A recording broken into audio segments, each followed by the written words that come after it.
자, 우리 오늘 이번 학기는 오경, 모세 오경을 다루도록 하겠습니다. 다음 시간부터 정식 제가 PPT로 이렇게 할 거고요. 오늘은 제가 전체 그 그림만 이렇게 그리도록 그렇게 하겠습니다.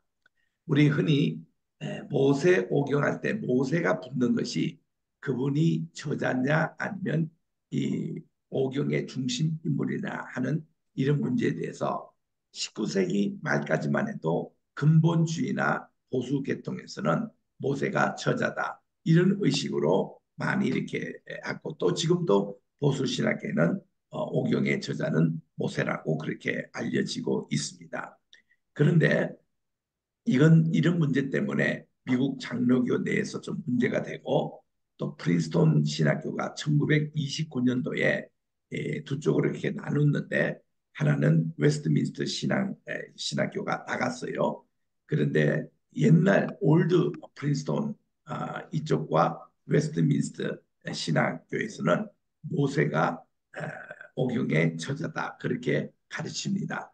그러나 이제 같은 그 뉴욕에 있는 유니온 신학교와 또 프린스톤 가운데서도 29년도에 자유신학 물결이 들어와서 나눈 쪽에는 모세가 저자라기보다 오경의 대표인물이다. 이렇게 이제 얘기하게 됩니다. 그러면 저자라는 쪽을 우리들이 어떻게 이해를 해야 되느냐? 하나님의 말씀은 1.1핵이라도 영감으로 주신 말씀이기 때문에 우리들이 그 모세가 이거를 다 기록했다라는 것에 대해서는 의심의 그런 우리 전혀 거기에 대해서는 축자 영감설부터 전혀 우리는 의심이 없습니다. 왜냐하면 하나님은 전능의 하나님이시고 계시로서 다 보여주시기 때문에 충분히 모세 때에 하나님이 직접 손가락으로 쓰신 십계명 그게 최초의 문자예요.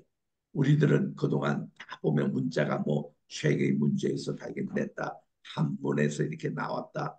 그래서 우리가 지금 쓰는 히브리어는 그 후에 발달된 알파벳이다. 다 이렇게 들을 가르치고 있는데 사실 이 문자도 하나님의 선물이지 하나님의 창조물이지 그게 인간이 그렇게 만든 것은 아니거든요. 그래서 우리들은 이런 역사를 우리들은 제대로 배워야 합니다. 모세 전에 이 오늘날 창세기부터 내려온 것이 노아의 덕분입니다. 노아 할아버지 이전에 세상은 다 없어졌어요. 물로 다 심판을 받았고요. 그 홍수 전과 홍수 후를 잇는 것이 노아와 노아 방주였습니다. 노아가 어린 시절 때에 그가 살았던 분이 바로 이제 할아버지 되는 무두셀라가 사셨습니다. 이분은 언제까지 사신가 하면은 노아가 방주를 다 짓고 홍수가 그가 600세 되던 해 홍수가 시작됐는데 599년에 노아가 599년에 무두셀라가 돌아가셨어요. 그러니까 이분은 그 돌아가실 때까지 노아 이후의 세상은 이 모든 세상이 새롭게 시작됩니다.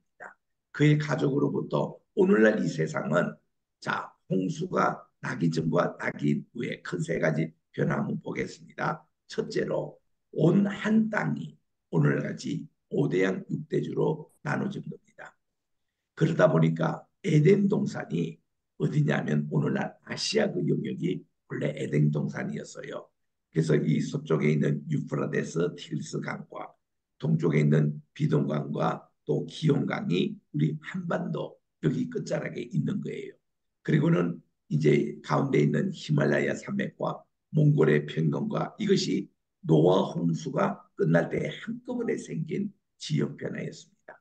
그때의 오늘날 형태 5대양 육지으로 나눠져 있는데 이거를 지금도 다 이렇게 합쳐보면 퍼즐 맞추듯이 한 육지가 이렇게 나옵니다. 물론 오세오니아주 그러니까 호주라든지 뉴질랜드도 다 이게 같이 결부된 일본, 하와이, 뭐 남미, 북미 또 유럽 이렇게 그 아시아권, 아프리카권 이게 다 한 땅이었다는 거죠. 그게 이제 홍수가 이렇게 아레라산이 이제 우뚝 솟아나고 쫙 나눠서 오늘날 5대양 6대류로 됐거든요. 그게 이제 큰 변화였습니다. 두 번째는 이전에 있었던 모든 자연 환경과 이것이 다 파괴가 되고 이제 하나님이 새로운 이렇게 세계를 시작해 주신 것이 방주 이유입니다. 그래서 그 후에 큰 아들이 야벳이거든요. 두 번째가 함입니다. 그리고 세 번째인 셈이 중심으로 이 온 이렇게 대륙이 다 퍼졌습니다. 세 번째는 이제 노아의 그 자손 가운데서 특별히 셈이 있었어요. 이 셈 족속이 중요했습니다. 왜냐하면 야벳도 조금 세속적으로 나갔고 함은 굉장히 우상 숭배 쪽으로 분단 타락이 됐어요. 근데 이 셈만은 노아의 이 신앙을 그대로 유지했습니다. 성경의 창세기 10장에 보니까 이 셈의 족속 그리고 셈의 장막에서는 하나님께 먼저 찬양을 했습니다. 찬양하는 민족이었어요. 그리고 또한 예배를 중요하게 여겼던 것이 바로 셈입니다. 그래서 하나님께서는 이 셈을 셋째 아들이지만 영적인 장자로 만들어 주신 거예요. 그 창세기 10장 1절에 보니까 하나님이 셈, 함, 야벳 이름 순서도 셈이 먼저 나옵니다.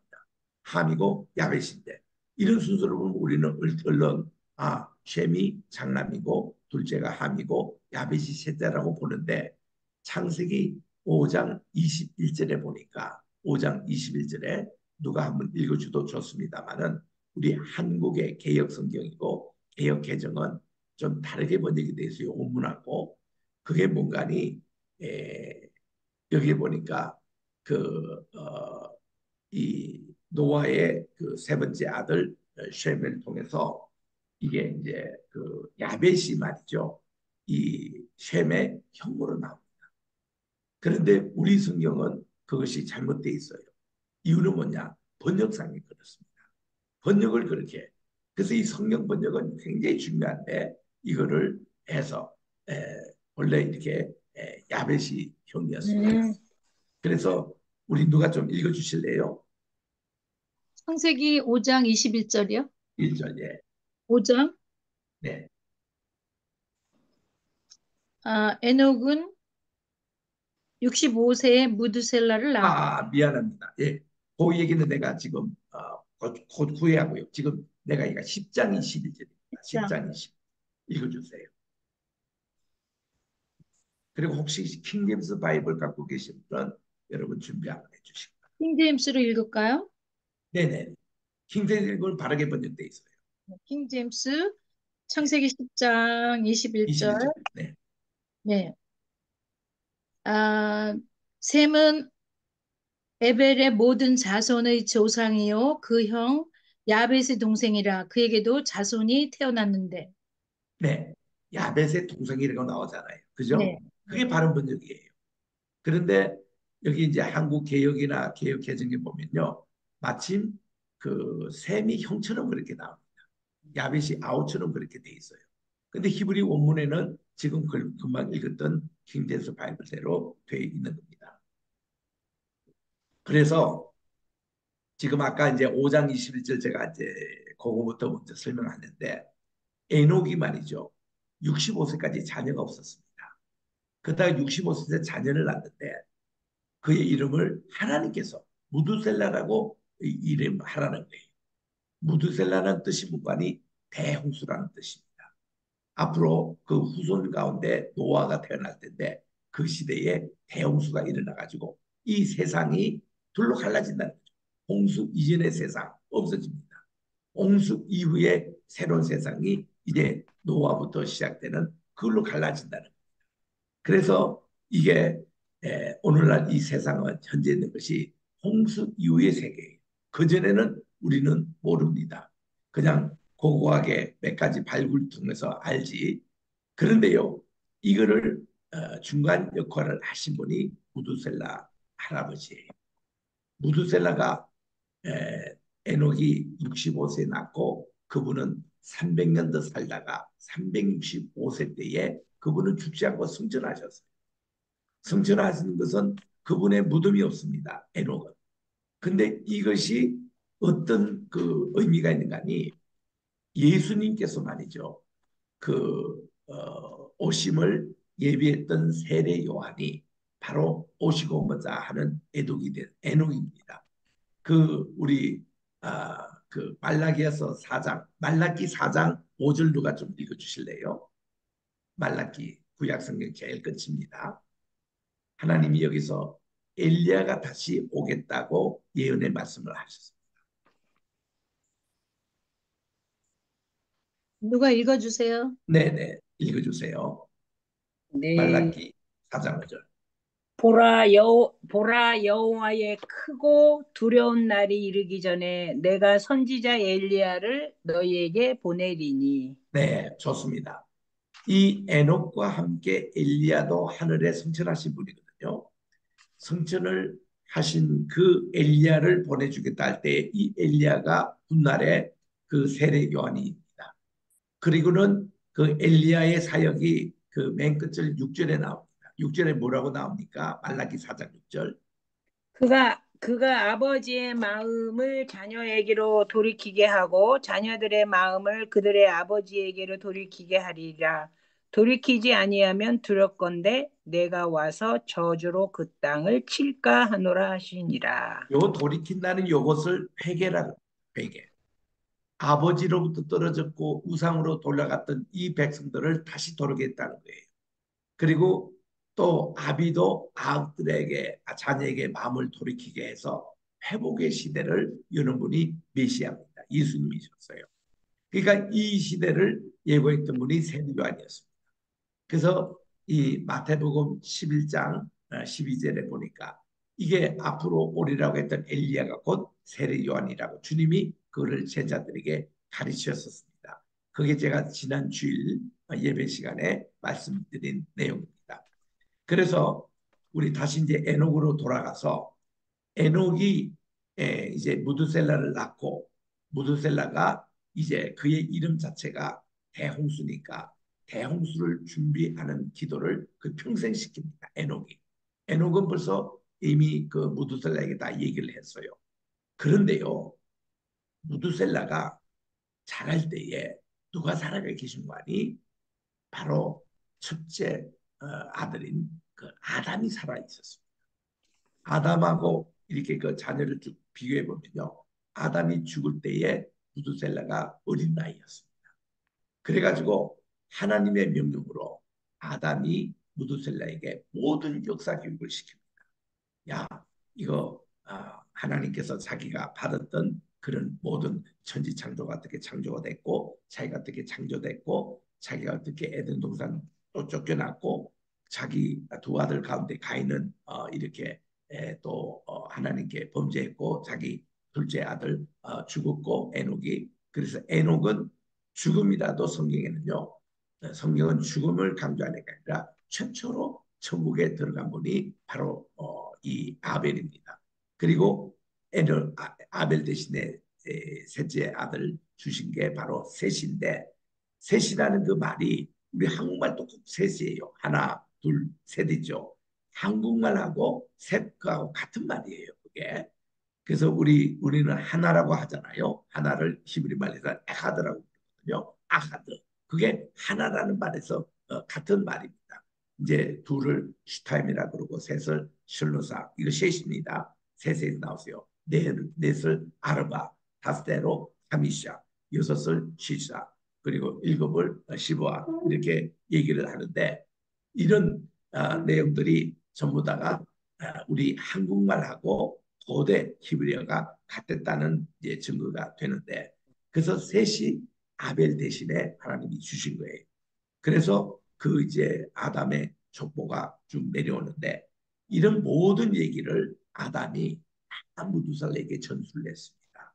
이제 노아 방주 이후에 드러난 일을 하나님이 미리 가르쳐 주셨기 때문에 그래서 이 무두셀라가 이렇게 그 노아에게 어릴 때부터 역사 교육을 또 시킨 거죠. 그래서 노아가 방주에 탈 때는 그의 여덟 식구밖에 없었습니다. 이 역사를 전수자로서 그가 탄 겁니다. 그래서 이 할아버지가 이제 셈을 낳잖아요.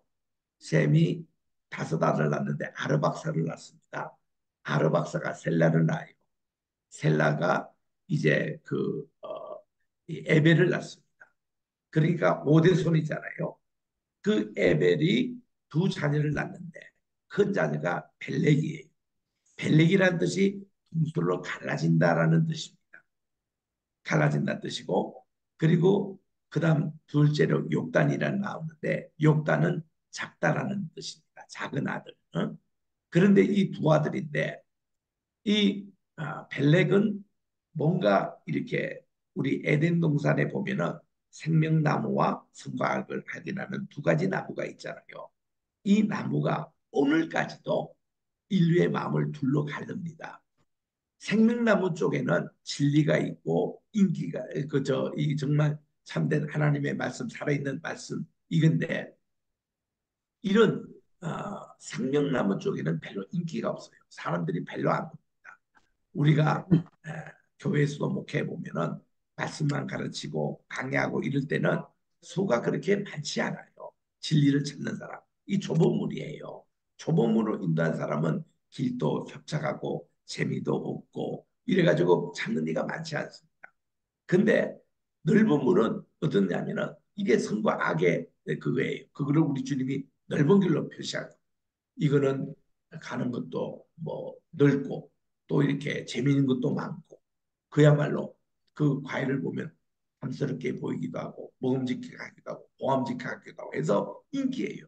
그래서 오늘날도 교회 성장한다 막 그게 사람들이 어찌하지 못합니다.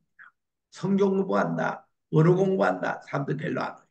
그러나 뭐 교회가 성장하고 큰 비전 센터를 짓고 뭐 이런데 사람들이 관심. 우리 주님은 전혀 그거 기뻐하지 않으신데 이게 지금 우리 오늘날 그것도 두 종의 사람이 있다는 겁니다. 근데 이 벨렉은 선과 악을 알게 하는 그쪽으로 빠진 거예요. 가인처럼. 그런데 이 욕단은 수는 적더라도 진리의 말씀대로 살아가고 그 벨렉은 이쪽 자기가 본래 이게 메사라는 곳이 어디냐면은 오늘날 북동 이란 쪽에 있습니다. 여기서 같이 노아 강주가 그 아라라산에서 내려와가지고 거의 다 집결했다가 이 벨렉은 저쪽 서쪽으로 가면은 더 좋은 그런 학원이 있다. 이렇게 해가지고 선과 악을 알게 하는 나무 쪽에 마인드로 가다가 니무롯을 만나가지고 거기서 이게 그 바벨탑을 쌓는 그런 타락의 길로 걷습니다. 그런데 노아 할아버지는 미리 알고 나는 벨렉 따라 안 가고 욕단 따라서 해가 뜨는 쪽 이게 바로 하나님을 예배하는 쪽을 찾아서 우리나라까지 오시게 된 거예요. 그래서 우리나라에 오신 당군 할아버지라 하는 것은 당군이 본래 그분의 이름이 아니에요. 그분의 본래 이름이 욕단입니다. 욕단인데 당군이라는 것은 단자라는 것은 욕단할 때 그 단자고 군이라는 것은 인공구자입니다. 그 이제 당군은 욕단 할아버지가 이거를 왕금이라고 그러죠. 당군의 가운데서 왕금이라고 합니다. 최초의 당군. 그리고 이 당군 세계에 보면은 당군이라고 이름하는 왕들이 모두 47분이 계셨어요. 이분들이 1500년 동안 당군의 왕조를 이룹니다. 거기에 이제 안부류가 첫째로 세운 곳이 고조선. 그 고조선은 당군이 세웠다 아니에요. 이게 노아 할아버지가 세운 겁니다. 노아 할아버지가 우리나라 오시기 바로 직전에 오늘날 안주 지역 가보면은 홍산 문화를 세웠는데 그게 우리 동이족의 문화입니다. 거기에 홍산 문화를 세워서요. 아놀드 토인비가 있잖아요. 이 토인비가 그가 세대 4대 문명이라고 해서 우리 저 나일강의 문명, 또 메소포타미아 문명, 인도 문명, 중국 문명 네 개만 이제 한 것이 교과서에 실려 있습니다. 근데 그분이 본래 썼던 세계 문화사에 보면은 그 보면 도전과 응전이라 그 챌린지와 리스판스 이게서 문화가 나왔다 이런 관점에서 세계 그거를 제시하면서 이런 얘기를 했습니다. 이 네 4대 문명의 몸뿌리는 저 동미족, 동족에 있었다고 그렇게 시사를 합니다. 그런데 오늘날 교과서는 그 뿌리에 대한 것은 전혀 언급이 없고 네 개만 고등학교 또 중학교에서 세계 시간에 가르쳐요. 우리도 그렇게만 배웠거든요. 근데 내가 이제 고대 근동학을 공부하고 역사를 깊이 공부를 해보니까 이게 우리 동이족의 그 뿌리가 있고 여기 문화에서 14개 문화가 파손돼서 그 중에 하나가 슈메르 문화가 있었고, 그리고 우리 4대 문명 이런 게 있었고, 또 유럽 쪽에도 가는 문화가 있었더라고요. 그리고는 여기서 이제 이쪽으로 동쪽으로 가서 베링해를 거쳐서 오늘날 북미주, 남미주에 있는 이 문화 있잖아요. 여기에 이 사람들이 와서 미국의 네이티브, 그러니까 원주민을 이제 최초의 원주민을 합니다. 그리고 이분들이 남미에 가면은 잉카 제국을 건설합니다. 또 저기에 마야 문명을 건설합니다. 또 아스텍 문화를 건설합니다. 요 다 뿌리가 다 우리 동이족 문화예요. 그러니까 이게 다 이렇게 퍼진 거예요. 호주, 뉴질랜드 여기도 분명히 그 문화가 들어갔습니다. 그래서 이런 이제 연구를 해보니까 야, 우리 다 모든 게 한민족 문화가 이게 온뿌리고 온뿌리의 이게 핵심이 노아 할아버지구나. 그 중국에서는 노아 할아버지를 은나라 때의 주희 할아버지라고 이렇게 알고 있습니다.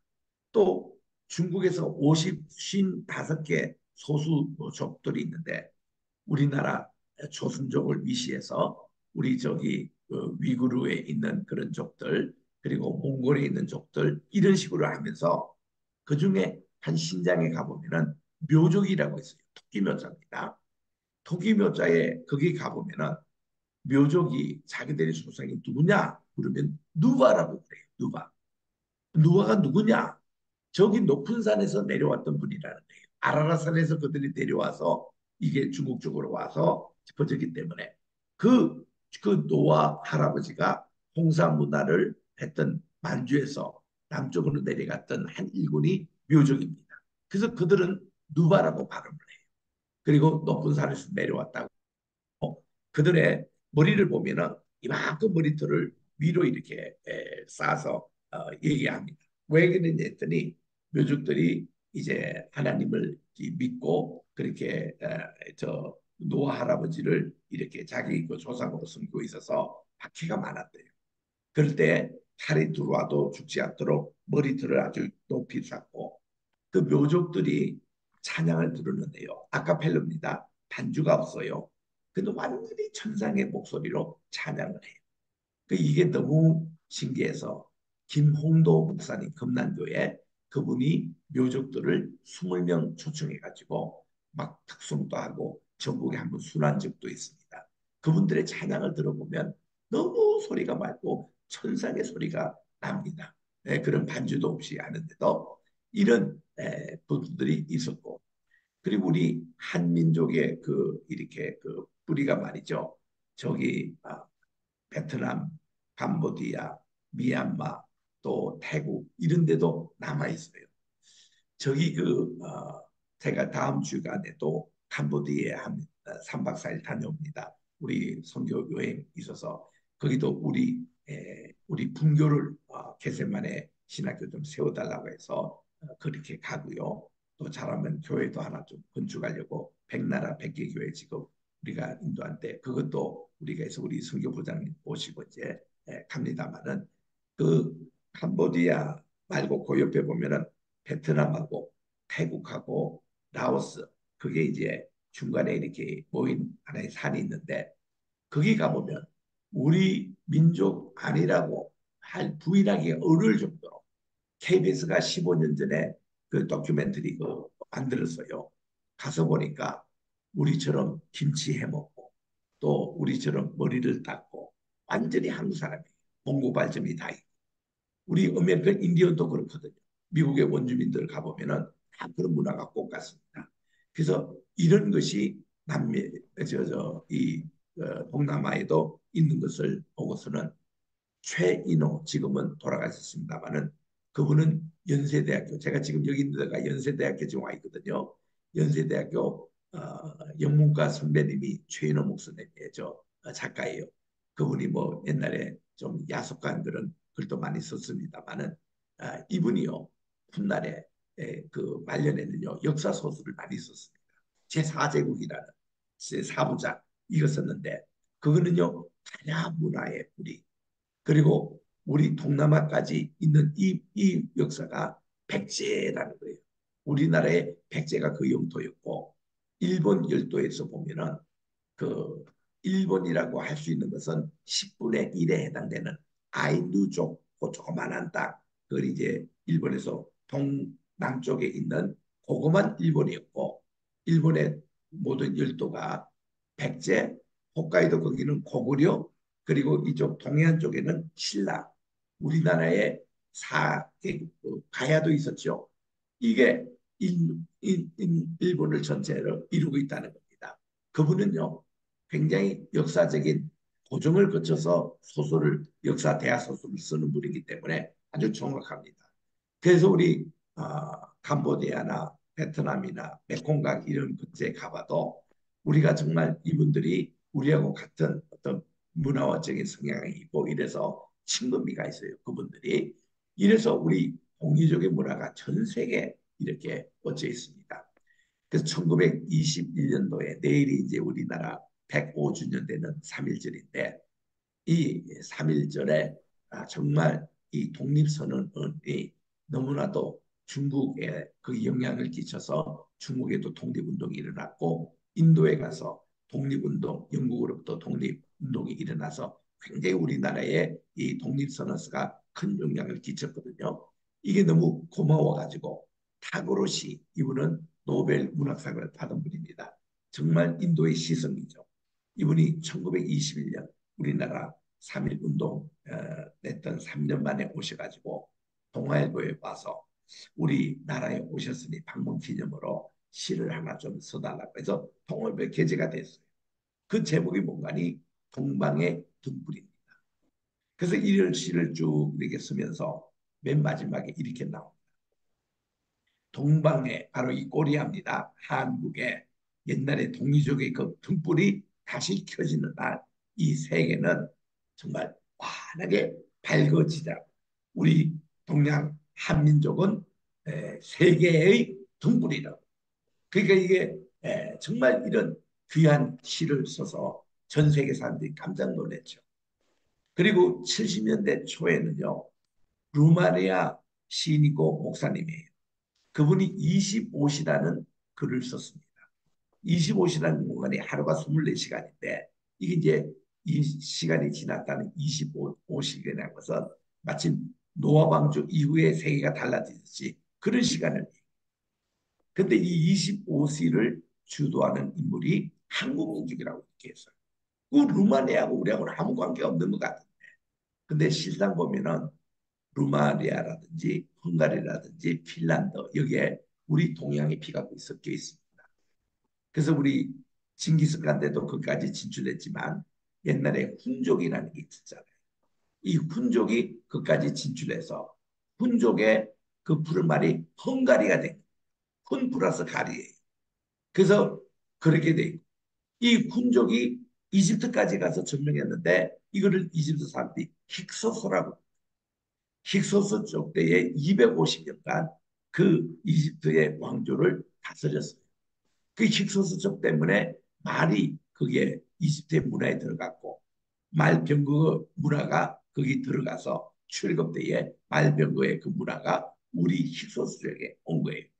그래서 이집트 사람들은요 자기들의 역사 기록에 제가 한 달 반 전에 그 이집트에서 정말 또 열흘 우리 촬영한다고 있었는데 거기서도 우리가 자세히 또 들었습니다. 이 사람들의 왕조실록에는 힉소스에 침입해 왔고 이런 것만 있지 그때 누가 다스렸다는 거 다 뺍니다. 그 중에 하나가 요셉이에요. 요셉이가 어떻게 거기 가서 바로 밑에서 총리 대신도 되고 그가 110세까지 살면서 많은 양식으로 이 이집트를 전체 장악을 해. 이런 스토리가 이 이집트 사람들에게는 자존심 상하는 일이에요. 그래서 요셉 얘기를 다 뺍니다. 그게 힉소스 침입하고 이게 유사한 그런 시대였다고 그래요. 그런 힉소스라는 이것이 다 우리 동이족입니다. 뿐만 아니라 우리 터키라고 그러잖아요. 터키를 투르크라고 그럽니다. 투르크가 무슨 정신가니 우리 발레 바로 옆에 있었던 돌골족이에요. 우리 역사에도 돌골족을 배웠잖아요. 그런 분들이 터키에 가서 이렇게 했기 때문에 터키에 가면요, 우리 한국 사람을 형제로 부릅니다. 굉장히 반가워해요. 우리 같은 기도한 음식 문화도 있고 여러 가지 생각하는 것도 그렇고 그래서 우리나라 굉장히 아주 가깝게 대합니다. 우리나라 6.25 당할 때에 그분들이 와서 많이 또 참전해주고 이렇게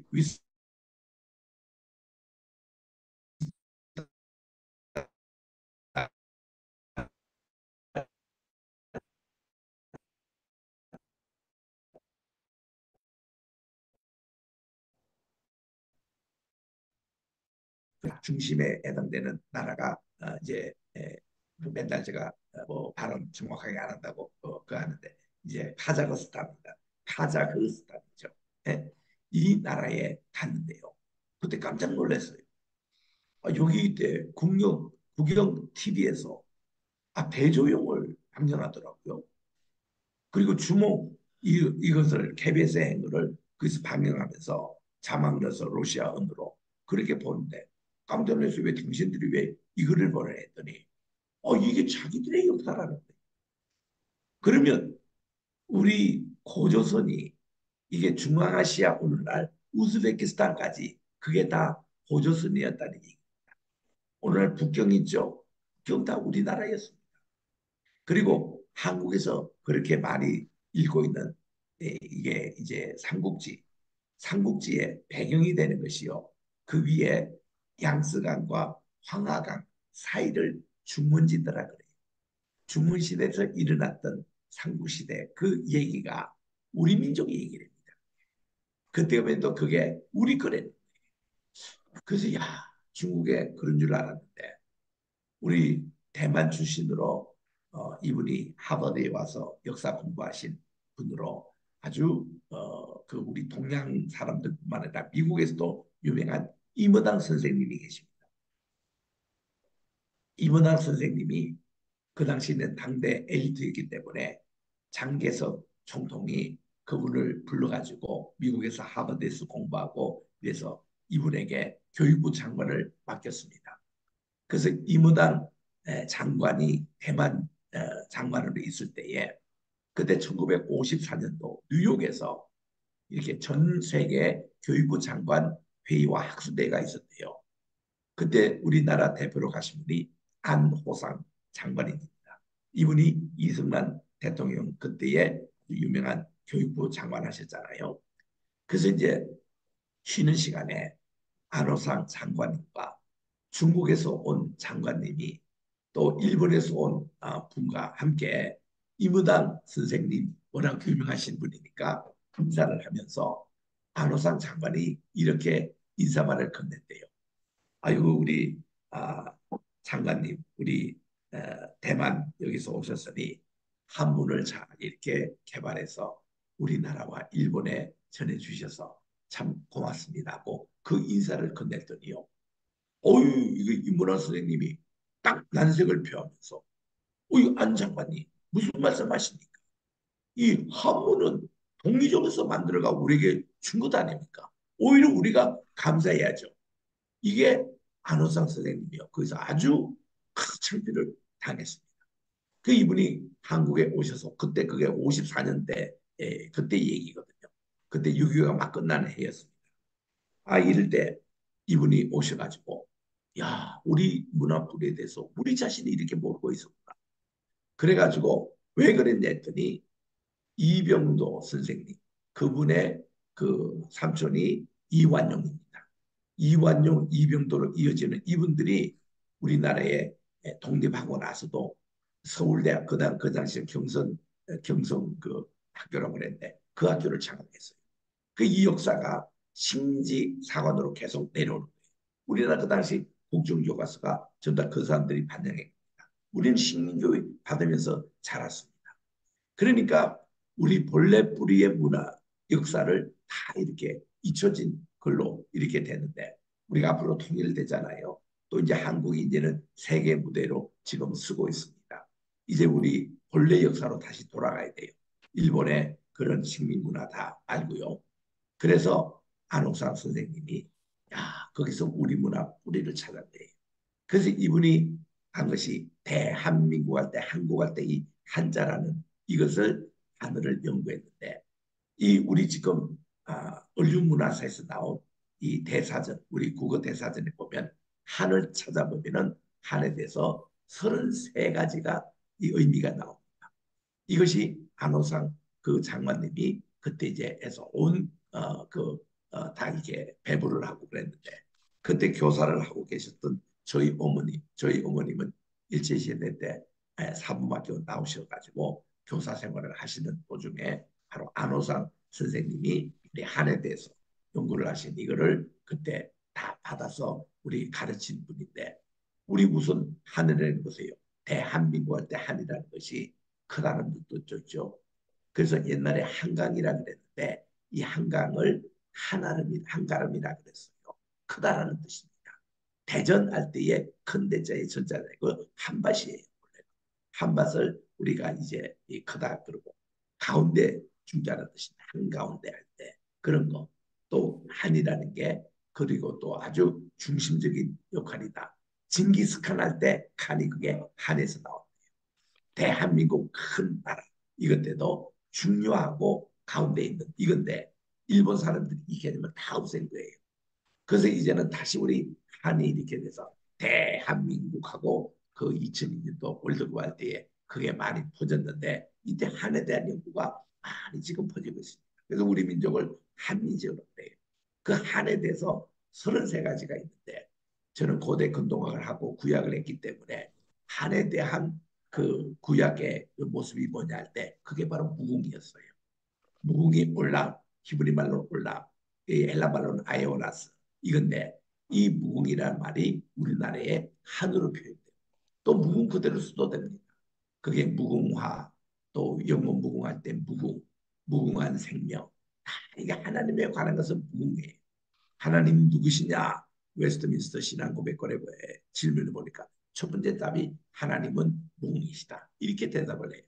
우리 개혁 성경에도 무궁이라고 하나님에 대해서 깊어졌던 것이 이런 두 번이나 나옵니다. 그래서 우리 무궁이라는 개념. 그래서 이제 우리 노아 할아버지가 우리 한반도에 오시면서 훈족 이게 저 문화를 한반도 문화를 만드시고 거기서 이제 이분께서 성경의 얘기를 창세기 1장부터 11장에 있는 내용을 가지고 그거를 기록하기 위해서 만든 것이 한문이라는 겁니다. 그래서 이게 한 20, 거의 30년 됐네요. 그 Rediscovery of Genesis 1 through 11이라는 책이 나왔습니다. 그게 홍콩에 있는 분이 이거를 쓴 거고 그게 사역하고 있었던 미국 선교사가 합작을 해서 쓴 책인데 이것이 우리나라로 창세기 재발견이라고 번역이 됐습니다. 근데 요즘 이 책이 다 지금 팔려서 없어요. 그래가지고 이 책에 보면은 그 노아 할아버지가 이렇게 그 한문 300개 이거를 가지고 창세기 1장부터 11장까지 내용을 기록한 이 한문이 된 거예요. 그래가지고 이것이 중국에 가서 또 일본에 가서 또 한국에서 쓰여졌는데 옛날에는 우리가 그게 중화민족 이 중국이 만들어서 우리가 배웠다고 우리 식민 교육에서 그렇게 받았습니다. 그런데 그게 아니에요. 우리나라의 중심이 돼서 노아 할아버지가 이것을 한번 부리고 주역이라고 있지 않습니까? 주역이 본래 그 전에 그것은 정역이라고 해요. 정역. 하늘 정자의 역이다. 역이라는 것은 날자의 하늘 자를 씁니다. 어? 이게 역이라는 거 늘 바뀐다 이런 뜻인데 정역이 바로 성경이에요. 그러니까 성경을 전하기 위해서 한문을 만듭니다. 그리고 우리 쓰는 한국말 있죠. 또 우리 한글 있죠. 대단히 오래된 글자입니다. 한글 자체가. 이게 가림토 문자라고 중국에서 그게 발견이 됐어요. 그것도 중원지대에서. 왜냐하면 요즘은 고고학 연구할 때 보면은 인공위성에서 여기 무엇인가 다 사진 찍는 시대입니다. 그래서 1990년도 들어왔을 때에 중국에서 말이죠. 인공위성으로 찍는데 웬 중국 중원지대에 피라미드가 있었던 거예요. 야, 이집트에만 있는 피라미드인 줄 알았더니 딱 피라미드의 조사에서 이제 중국이 저 이집트보다도 피라미드 앞서다. 그거 이제 자랑하기 위해서 발굴을 막 시작했습니다. 근데 중간에 들어가다가 딱 멈추고 있어요. 왜냐? 그 피라미드라는 곳에 들어가 보니까 가림도 문자가 발견돼요. 그 가림도 문자가 우리나라 한글의 원형이었습니다. 우리 원래 28자잖아요, 한글. 그 이게 세모로 된 반치형부터 뭐 아래 한글 음자까지 그때 다 있었고 이 본래 그 가림도 문자라는 거에 그거 없는 그 언어도 몇 가지 더 있었습니다. 이거를 가림도 문자라고 그러거든요. 이게 발견이 된 거예요. 뿐만 아니라 요즘에 중국이 자꾸 김치도 자기들 중국 거다. 또 색동저고리도 자기들 거다. 아리랑도 자기들 거다 해가지고 아리랑은 아주 그들이 창피를 당했어요. 그래서 다시 유네스코가 한국과 북한 거다고 이 결론을 내려서 중국은 더 이상 아리랑 얘기를 못합니다. 그런데 중국이 동계올림픽 때에 막 아나운서가 말이죠. 우리나라의 색동저고리, 우리가 춤는 한복이죠. 이것도 중국 거라고 막 선전을 했습니다. 김치도 그래요. 왜 그런지 아세요? 그 가림도 문자를 발견됐던 피라미드 거기서 다 나온 거예요. 그럼 그 얘기가 뭡니까? 이 땅이 중원지방이 원래 한국 땅이었다는 얘기였습니다. 그래서 정부가 화들짝 놀라가지고 2년 후에 만든 것이 1994년도에 동북공정안이라는 이게 이 사이비 역사를 만들어내서 지금까지 막그 선전하고 있습니다. 동북공정안이 뭔가 하면은 한국과 일본의 모든 문화의 기운이 중국에서 나온다. 중화사상 그가 기여한 선전용이었습니다. 근데 그것도 점점 이제 아니라는 것이 벌써 이제 김치도 우리 거라는 거 세계가 다 알고 있습니다. 그리고 또한 우리 한복도 우리 한국이라는 거 지금까지 다 알고 있는데 우리가 지금 반론 제기하잖아요. 중국 당신들이 한복이 진짜 당신 거에 있으면 왜 지금까지 한국 문화로 지금까지 쭉 알려지고 왜 지금까지 가만히 있었느냐. 이런 얘기하면 중국이 꼼짝을 못합니다. 지금 고대 근동의 중원지방에서 발견했던 피라미드 안에 이것이 나와가지고 그거 다 파묻고 지금 없는데 지금 또 거기 발견하면 나온대요. 이런 하나님께서 남겨둔 그런 얘기에 창세기 뿌리가 있습니다. 그래서 이것이 이제 아브라함대로 이렇게 거쳐오고 이것이 이제 요셉대로 이제 건너가서 이제 창세기가 다 완성이 되는데 그리고는 모세 시대가 연결이 되죠. 출애굽에.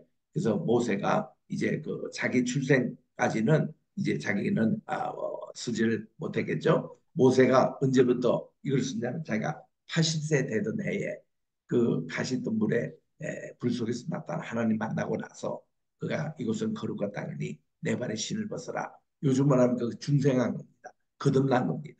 그때 그의 눈에 그 불이 열리고 하나님을 알게 됐고 또 그 역사 교육을 제대로 해서 하나님이 직접 그 호렙산에서 40일을 두 번씩이나 나눠서 말씀을 다 전수한 걸 가지고 기록한 것이 모세 오경이 된 겁니다. 그래서 모세 오경은 지난 월요일날 박호영 교수님이 강의하신 대로 1권인 창세기 플러스 4로 나누는 게 옳습니다. 왜냐하면 모세와 관계된 것은 사경이에요. 우리 마태, 마가, 누가, 요한, 사복음처럼 그렇게 짝을 이루는 것입니다. 그래서 우리 창세기는 1장에서 50장까지 됐는데 50장도 그게 희년이 50년째입니다. 그래서 50이고 40은 이게 출애굽에서는 40은 뭔가니 이게 고난의 기간 40년 동안 밖에서 방했던 거. 그래서 출애굽은 40장이 되고 이 레위기에서는 핵심이 예배에 있습니다. 예배를 어떻게 드릴 것이냐. 그래서 거룩한 민족이 되라. 이렇게 선결된 이거를 가지고서 레위기서가 27대 있습니다. 오늘날 신약이 27권입니다. 그리고 민수기는 36장으로 돼 있어요. 이 민수기는 12 곱하기 3입니다.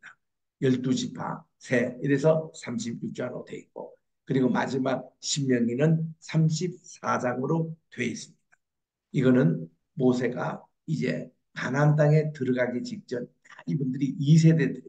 1세대들은 40년 동안 다 죽고 왜냐하면 너무 이집트의 그 우상 문화에 그들이 빠져 있어서 하나님 다 청소해내시고 이제 하나님이 새로운 세대에게 말씀하신 것이 그 신명기입니다.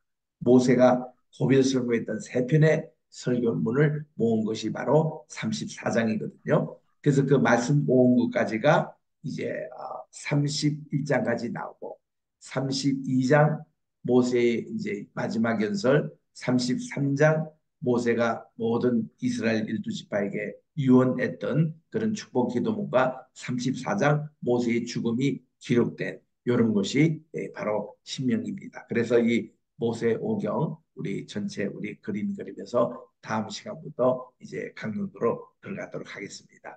벌써 현지는 12시인 줄 압니다. 여기는 지금 8시인데 여러분들 수고 많이 하셨고 우리 편히 주무시기를 바랍니다. 질문 있으시면은 하시고 우리가 제가 이 과목에 미리 기말고사까지 다 여러분들에게 보냈기 때문에 여러분이 편안한 마음으로 들으시고 그리고 숙제는 여러분들이 큰 부담 갖지 마시고 이렇게 하시는 대로만 내시면 학점 처리해 드릴 테니까 그렇게 하도록 하겠습니다. 오늘 여러분들 만나서 반갑고요. 우리 데비 선교사님